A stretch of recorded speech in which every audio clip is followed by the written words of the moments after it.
शुरू हुई जगन्नाथ रथ यात्रा।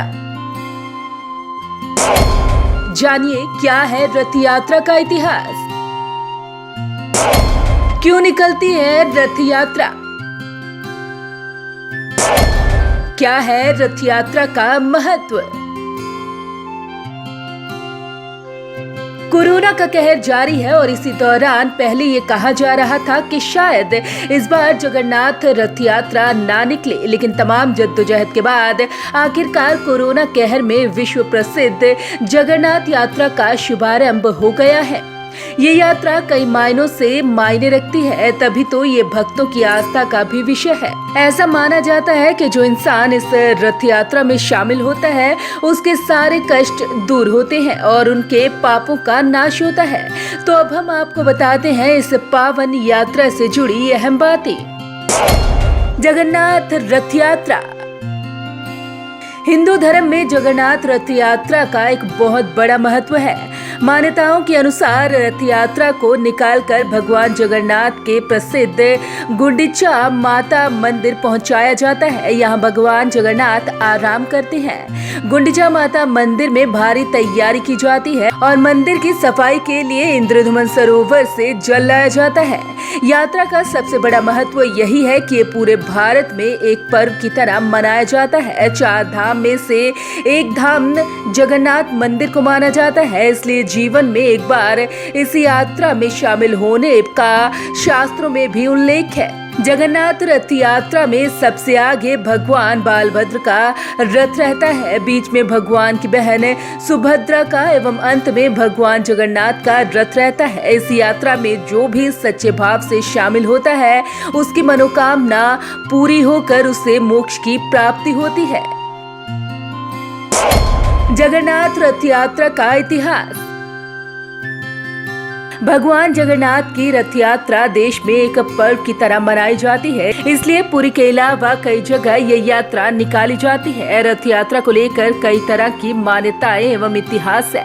बताया जाता है कि एक दिन भगवान जगन्नाथ की बहन सुभद्रा ने नगर देखने की चाह रखते हुए भगवान से द्वारका के दर्शन कराने की प्रार्थना की। तब भगवान जगन्नाथ ने अपनी बहन को रथ में बैठाकर नगर का भ्रमण करवाया, जिसके बाद से यहाँ हर साल जगन्नाथ रथ यात्रा निकाली जाती है।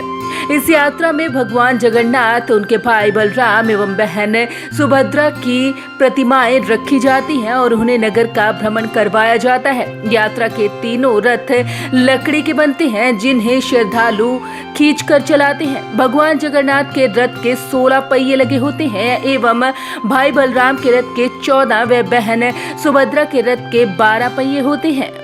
यात्रा का वर्णन स्कंद पुराण, नारद पुराण, पद्म पुराण, ब्रह्म पुराण आदि में मिलता है, इसलिए ये यात्रा हिंदू धर्म में काफी खास है। कैसे तैयार होता है रथ? रथ यात्रा की तैयारी हर साल बसंत पंचमी से ही शुरू हो जाती है। पूरा रथ नीम की लकड़ी से तैयार किया जाता है। रथ की लकड़ियां स्वस्थ पेड़ों से ली जाती है और रथ बनाने में सिर्फ लकड़ियों का ही इस्तेमाल किया जाता है, कहीं कोई धातु नहीं लगाई जाती। इस पर्व में जो सेवक शामिल होते हैं उन्हें गरबाड़ू कहा जाता है। रथ यात्रा में भगवान जगन्नाथ, भाई बलराम और बहन सुभद्रा तीनों अलग अलग रथों पर सवार होते हैं।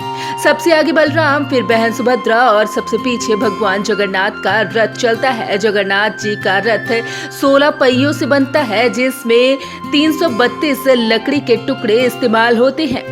पीले और लाल रंग का ये रथ 45 फीट ऊंचा होता है। इस रथ पर हनुमान जी और नृत्य सिंह भगवान का प्रतीक अंकित होता है। बलराम जी के रथ की ऊंचाई 44 फीट होती है और ये नीले रंग का होता है। बहन सुभद्रा का रथ 43 फीट का होता है और इसमें काले रंग का इस्तेमाल होता है।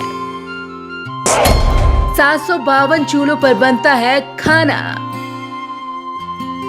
भगवान जगन्नाथ के लिए जगन्नाथ मंदिर में 752 चूल्हों पर खाना बनता है। इसे दुनिया की सबसे बड़ी रसोई का दर्जा हासिल है।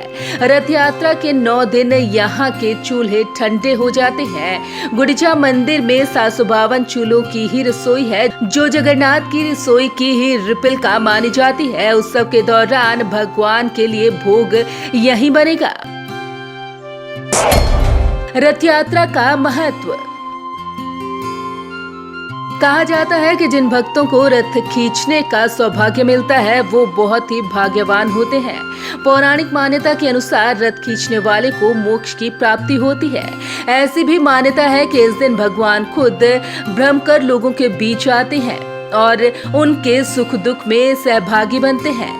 सबसे खास बात यह है कि रथ यात्रा के दिन कोई भी मंदिर एवं घर में पूजा ना कर सामूहिक रूप से इस पर्व को संपन्न करते हैं और इसमें किसी प्रकार का कोई भी भेदभाव